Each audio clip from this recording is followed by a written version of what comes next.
penggandaan uang yang ternyata palsu di Kabupaten Bekasi, Jawa Barat di Babelan. Saya sudah bersama dengan Kapolres Kabupaten Bekasi, Komisaris Besar Polisi Hendra Gunawan, dan Sosiolog Universitas Indonesia Imam Prasojo.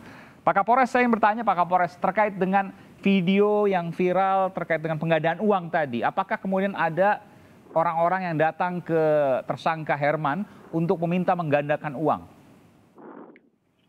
Untuk video yang baru kami dapatkan, itu belum mengarah ke sana ya. Jadi untuk penggandaan uang atau mendatangkan uang itu inisiatif dari Hermanto atau Herman itu sendiri. Tidak dari permintaan dari pasien atau orang lain. Oke, kalau tadi Pak Kapolres katakan ada 50-200 orang per hari setelah video itu viral. Kan nggak mungkin dari lingkup yang dekat. Pasti ada orang-orang yang datang dari jauh. Boleh disampaikan tanpa menyebut identitas mungkin Pak Kapolres. Jadi siapa saja kemudian datang itu? Dari kalangan mana saja? Untuk pasien yang datang justru bukan dari warga sekitar. Jadi yang datang itu dari orang-orang yang jauh justru ya. Yang bukan berdomisili di lingkungan sekitar Pak. Misalnya warga mana? Hermanto. Masih di Kabupaten Bekasi atau di luar Bekasi? Ada yang di luar Kabupaten Bekasi, ada yang di Kabupaten Bekasi, tapi beda kecamatan. Oh, oke. Untuk lingkungan sekitarnya justru harus staff, Pak. Yang pertama, dengan jumlah yang sekian tentunya ada keramaian ya, kerumunan dan lain-lain. Kemudian kebanyakan dari hasil keterangan yang kami dapatkan dari berbagai tempat prakteknya saudara Hermanto ini, masyarakat sebagian besar resah gitu. Karena sebagian besar juga masyarakat tahu itu adalah trik sulap maupun tipuan-tipuan yang memang dilatih untuk masyarakat dekat tahu justru ya? Iya, masyarakat sekitar lingkungan tuh tahu, dan justru kita dapat laporan dari masyarakat bahwa viralnya video itu domisilinya di situ, sehingga kita dengan cepat menemukan saudara Hermanto. Untuk pengenaan pasal apa yang dikenakan kepadanya dengan ancaman hukuman berapa, Pak Kapolres? Ya, untuk saat ini kita kenakan pasal 81 Undang-Undang RI 35 tahun 2014 tentang pelindungan anak, yang ancaman hukumannya maksimal 15 tahun. Namun untuk kasus penipuannya juga kita sedang telusuri nih, ya, telusuri terhadap korban-korban yang menjadi korban penipuan. Oke, jadi ini istrinya juga di bawah umur, begitu? Istrinya pada saat dinikahkan tahun 2017, ya, itu berumur 15 tahun. Ya, berumur 15 tahun, masih di bawah umur. Oke, jadi ini kemudian ada pasal kemudian pernikahan di bawah umur, lalu juga soal penipuan ya. Persetubuhan terhadap anak di bawah umur. Karena memang tidak melalui proses yang resmi ya? Iya, dengan nikah siri. Dengan nikah siri, betul. Kalau tadi saya bertanya sebelum saya ke Bung Imam, ke Pak Hendra, Pak Kapolres, Bung Hendra. Tadi disebutkan kalau datang 50-200 orang dalam satu hari. Bayangan saya kan kerumunannya luar biasa. Dan mereka pastikan menggunakan kendaraan, kalau nggak motor, mobil, betul ya? Ya, jadi dia bertahap ya, karena dia buka prakteknya pun dari 24 jam sampai malam ya, jadi bertahap ya. Pada saat kita jemput ya yang bersangkutan, itu sedang ada pasien 8 orang. Luar biasa. Sedang ada pasien 8 orang, dan mereka menggunakan kendaraan juga karena pasti juga kan ada parkir dan lain sebagainya. Ya. Ada kerumunan juga sehingga warga sekitar juga risih, merasa terganggu, sehingga ini sempat dilaporkan oleh warga sekitar juga. Ya, begitu viral saya perintahkan untuk masing-masing polsek jajaran saya untuk mencari tahu keberadaan orang ini. Oke. Dan dalam waktu singkat, Kapolsek Babelan langsung melaporkan orang tersebut, tempat tinggalnya, dan langsung mengunjungi rumah saudara Hermanto, langsung diinterogasi, dan ketika kita punya ada kemungkinan terjadinya penipuan di kegiatan itu, maka kita langsung amankan. Jadi semuanya palsu, bonekanya palsu, uangnya palsu, kemampuannya palsu, karena memang juga sulit untuk kemudian menggandakan uang. Kenapa nggak mau menggandakan sendiri? Itu kan logikanya ya.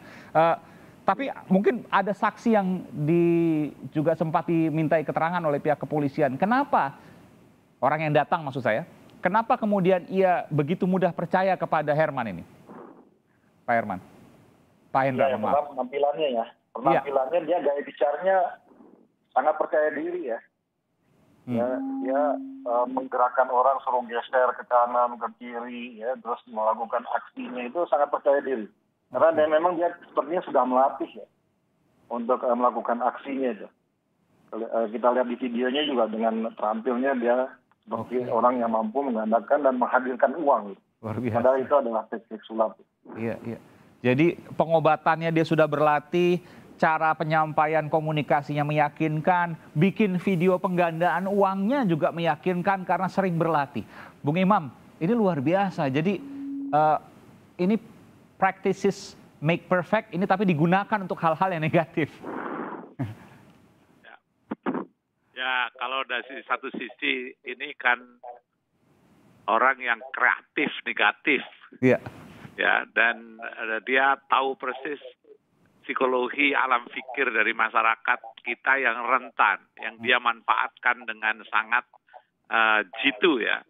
Dan kemudian efek dari media yang punya multiplier efek luar biasa, orang bercerita dari telinga satu ke telinga yang lain, dari mulut satu ke mulut yang lain, yang akhirnya itu orang seringkali lebih terbius dengan efek penggandaan berita dari orang per orang. Era post truth itu menjadi di sini orang menganggap itu satu kebenaran tanpa mengecek secara kritis. Nah, inilah yang rentannya masyarakat kita dalam tahap pada saat sekarang ini. Iya, karena kalau logika sederhana saja, orang punya kemampuan untuk menggandakan uang yang nggak akan kemudian dipublikasikan, buat sendiri aja misalnya. Tapi saya juga agak sulit untuk kemudian membayangkan ada orang bisa melakukan itu, Bung Imam. Ya, itu buat orang seperti Anda yang terlatih dengan critical thinking, dia akan mengatakan begitu. Tetapi buat orang yang selama ini dibombardir dengan mitos-mitos, keajaiban, orang sakti, mudah sekali tergiring di dalam alam berpikir bahwa orang ini bisa dimintai pertolongan, apalagi kalau dia melihat bahwa dalam kebutuhan sehari-hari ini proses yang wajar sulit, tapi dia kepengin loncat lakukan satu akrobat mencari rezeki atau mencoba akrobat untuk mendapatkan solusi di dalam kemelut kehidupannya gitu. Oke, Pak Kapolres, Bung Hendra, terakhir saya bertanya pada Anda, ini kan bukan hal yang nggak mungkin berulang kembali. Saya tentu tidak bicara di luar Kabupaten Bekasi karena lingkup Anda di Kabupaten Bekasi. Kalau ada orang yang seperti ini, apa yang bisa disampaikan? Di mana letak kesalahan yang bisa bersentuhan dengan pelanggaran hukum untuk pendidikan hukum kita semua? Ya, untuk masyarakat ya pertama. Saya harap masyarakat belajar dari pengalaman. Ya. Ya, ada beberapa kasus ya sebelumnya itu udah banyak sekali di Jawa Timur. Di Probolinggo ya, di Mas Kanjeng waktu itu. Ya. Kemudian di sini lagi ya. Itu tidak mungkin lah ada orang yang bisa menggandakan uang. Apalagi kita lihat lingkungannya juga rumahnya masih triplek dan rumahnya biasa saja lah gitu ya. Kalau dia untuk menggandakan uangnya untuk dirinya sendiri dulu lah, dia ngapain buat pasien.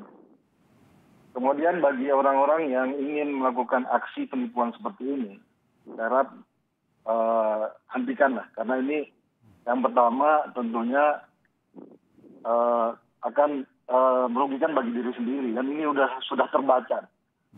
Orang lain mungkin sebagian kecil akan percaya dengan hasil tipuannya, dengan tipuannya itu. Tapi lingkungan sekitar akan mengetahui dan langsung melaporkan kepada kami. Dan ini yang terjadi.